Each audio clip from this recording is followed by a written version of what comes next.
Non, la médecine moderne ne nous a jamais permis de vivre plus longtemps.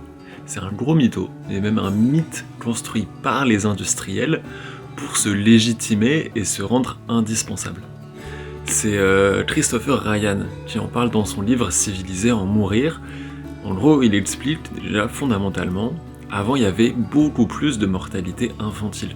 C'était selon les époques et les territoires, c'était un bébé sur 2 ou un bébé sur 3, voire un bébé sur 4 seulement qui arrivait jusque l'âge adulte.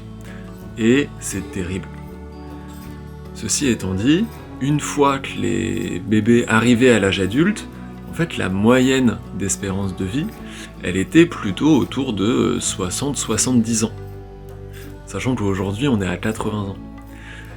Et donc le truc, la douille qu'il y a là-dedans, c'est que les industriels, ils font des moyennes. C'est-à-dire que s'il y a un bébé qui meurt à l'âge de quelques mois et un autre bébé qui grandit et qui meurt seulement à 70 ans, la moyenne d'espérance de vie de l'époque sera de 35 ans. Ce qui n'a absolument aucun sens. Mais après, les groupes industriels, ils pourraient dire oui, au moins on a allongé l'espérance de vie de 10 ans comparé à avant. Alors oui, ça a été allongé, mais c'est pas grâce à l'intelligence artificielle, aux IRM ou aux trucs comme ça.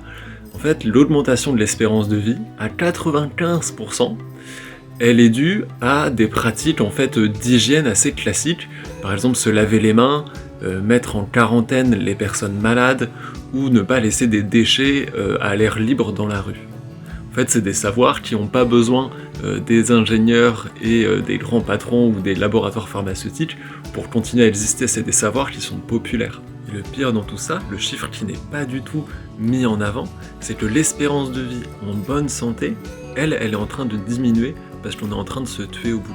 Une fois qu'on sait que c'est pas les nouvelles technologies qui nous permettent de vivre plus longtemps et en bonne santé, on peut plus facilement envisager la fin du développement technologique, non ?